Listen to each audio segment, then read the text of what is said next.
Em nome do Pai, do Filho e do Espírito Santo. Amém. Pai Santo, Pai Bendito, nós rogamos a vossa bondade que nos conceda o dom da vossa sabedoria. E nós queremos entrar com a nossa inteligência, com a nossa vontade, com o nosso esforço, para podermos entender e viver de acordo com aquilo que nos cabe dentro da herança que foi deixada pelos apóstolos e por Jesus Cristo à Igreja. Nós te agradecemos, Senhor, pela escolha de nos fazer cientes da verdade e pedimos a graça de podermos dar os frutos que o Senhor espera. Que toda a nossa vida seja para a maior glória do Teu nome, salvação das almas e por bem da Igreja. Em nome do Pai, do Filho e do Espírito Santo. Amém. Muito bem. Nós estamos estudando o que seja a missão do leigo na Igreja, né? Uma vez que o nosso Santo Padre tenha proclamado em novembro do ano passado, né, o ano do leigo, o ano do laicato, até o novembro deste ano, 2018. E, mais uma vez, frisando isso, que o leigo não é falta de opção, né? Leigo é não gosto da palavra, mas vamos dizer uma categoria, é um chamado específico dentro da igreja. Leigo não é aquele que não virou padre, que não fez isso, que não casou e virou leigo, né? Não é o leigo que é casado porque não é sacerdote, porque não é religioso, então ele é aquele que não sabe. Não, leigo, número maior de pessoas na igreja, né? E nós temos uma missão muito séria, muito grande. Papa João Paulo II, São João Paulo II, passou todo o seu pontificado nos exortando, chamando a nossa atenção e dizendo que os protagonistas da nova evangelização são os leigos, ou seja, somos nós. E para isso nós precisamos ter tempo, nós precisamos estudar, nós precisamos buscar fontes que nos deem garantia de conhecer a verdade da fé, para a gente viver e praticar essa verdade, né? Ter coerência entre a fé e a verdade, ou seja, aquilo que nós rezamos e aquilo que nós vivemos, da forma como nós vivemos. Então, tudo isso faz parte do nosso, vamos dizer, ministério de leigo, né? Não é encarado assim, não é dito isso, um ministério laical, mas não deixa de ser a nossa prática dentro da igreja, como leigo, né? E aí o que nós vamos poder perceber?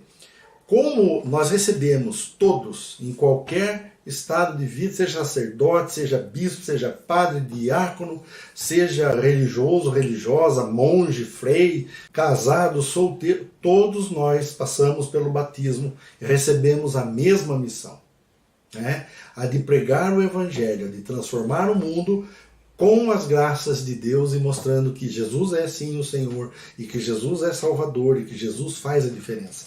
Isso todos, sem exceção. Então, nós não somos nem melhores nem piores, nós somos os leigos, né? Aqueles que têm uma missão específica dentro da igreja. E como leigo nós temos também a nossa maneira de rezar, a nossa maneira de se apresentar a Deus, a nossa maneira de ser igreja, distinta por conta das coisas que nos cabem, distinta das coisas que cabem aos sacerdotes, aos religiosos e cada um, né, fazendo a sua parte. É importante entender isso porque, por exemplo, nós recebemos no batismo 3 munus, 3 funções, 3 trabalhos, né? E a participação do leigo no munus sacerdotal de Jesus, nós temos um jeito de viver isso que foi falado na nossa última postagem, o munus sacerdotal. Nós temos como viver e ter uma metodologia para nós seguirmos do que seja ser, ou seja, participantes, né, no munus profético de Cristo. E a mesma coisa nós vamos ter que entender como a nossa participação deve ser no munus régio de Cristo, Cristo Rei. Então veja, precisamos entender, cabe a nós e cabe ao leigo a evangelização. Então essa necessidade de nós dizermos, de nós pregarmos, de nós partilharmos essa graça, se faz cada vez maior, uma vez que o mundo tem sido muito rapidamente paganizado, né? Nós precisamos tomar consciência da nossa função dentro da igreja, como parte do corpo, o que nos cabe, e viver de acordo com aquilo que Deus espera de nós, né? Então, no parágrafo 904, nós vamos ver a participação do leigo no munus profético de Cristo, né? Já deixamos bem claro, a igreja nos deixa muito claro, que o munus sacerdotal não nos equipara a um sacerdote ministerial. É uma coisa totalmente diferente da outra. Mas nós participamos da vida de Cristo, que é sacerdote, e nós podemos sim oferecer a nossa vida no altar junto com Cristo, assim como Ele se ofereceu no altar, sendo Ele o próprio sacerdote, altar e vítima. Então, nós temos a nossa missão e jeito de fazer isso. No 904 vai falar do munus profético. Eu gostaria de citar aqui, como está dito, né? Cristo exerce o seu munus profético, ou seja, o Espírito de Deus, Cristo em nós, exerce o seu munus profético não somente através da hierarquia das autoridades da igreja, mas também através dos leigos, fazendo deles testemunhas, e provendo-os do senso da fé e da graça da palavra.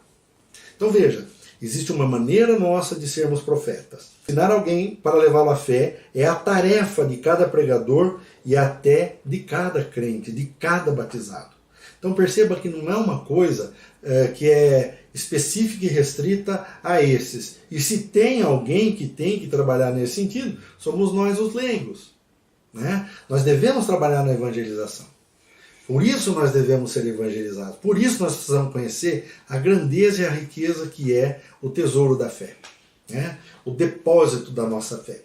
No parágrafo 905, continua dizendo o seguinte: sua missão profética, os leigos a exercem também pela evangelização, isto é, o anúncio de Cristo feito pelo testemunho da vida e pela palavra.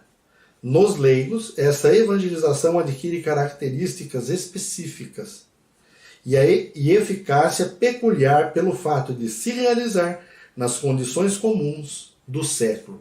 Ou seja, se nós entendermos e começarmos a viver dando testemunho, existe uma eficácia que a graça de Deus vai começar a exercer sobre nós e através de nós para uma verdadeira transformação do mundo e da sociedade. Esse apostolado não consiste apenas no testemunho da vida. O verdadeiro apóstolo procura as ocasiões para anunciar Cristo pela palavra, seja aos descrentes, seja aos fiéis. Então nós devemos trabalhar tanto dentro da igreja quanto fora da igreja pregando o evangelho, né? No parágrafo 906, ele vai dizer: os leigos que forem capazes e que se formarem para isto podem também dar a sua colaboração na formação catequética, no ensino das ciências sagradas e atuar nos meios de comunicação social. Então veja, tem uma gama de coisas que nós precisamos entender, que nós precisamos nos preparar e nós precisamos fazer, né? De acordo com a ciência e competência e o prestígio de que gozam, têm o direito e às vezes até o dever, né? O leigo, pela ciência e pela competência e prestígio que tem o direito, às vezes até o dever, de manifestar aos pastores sagrados a própria opinião sobre o que afeta o bem da igreja, e ressalvando a integridade da fé e dos costumes e a reverência para com os pastores, levando em conta a utilidade comum e a dignidade das pessoas. Deem a conhecer essa sua opinião também aos outros fiéis. Então veja, em alguns momentos nós somos chamados a sentar, conversar com o nosso pároco, conversar com o nosso bispo, dizendo: olha, a gente sente necessidade no trabalho nessa área de tal forma. E claro que ele, conhecendo as pessoas, ele tendo o conhecimento de ter na sua pessoa alguém presente e atuante, com certeza ele vai abençoar o trabalho. O munus, né, profético, deve agir também não somente na igreja, mas dentro dos nossos trabalhos, nas nossas reuniões de serviço, pela ética e pela moral que a gente deva viver. E nós vamos ver isso, pessoas que sejam conscientes na vida acadêmica, dentro da faculdade, nas nossas escolas, e ir mudando essa realidade que está tão longe de Deus e tão fortemente paganizada, né? Que Deus então nos abençoe e nos permita participarmos dessa forma no mundo profético de Jesus, e que a gente consiga semear e produzir os frutos que Deus espera, e que eles sejam abundantes para a maior glória de Deus, para que as almas possam ser resgatadas, né? E nós sermos um bem para a igreja nesse tempo. Que Deus nos abençoe, em nome do Pai, do Filho e do Espírito Santo. Amém.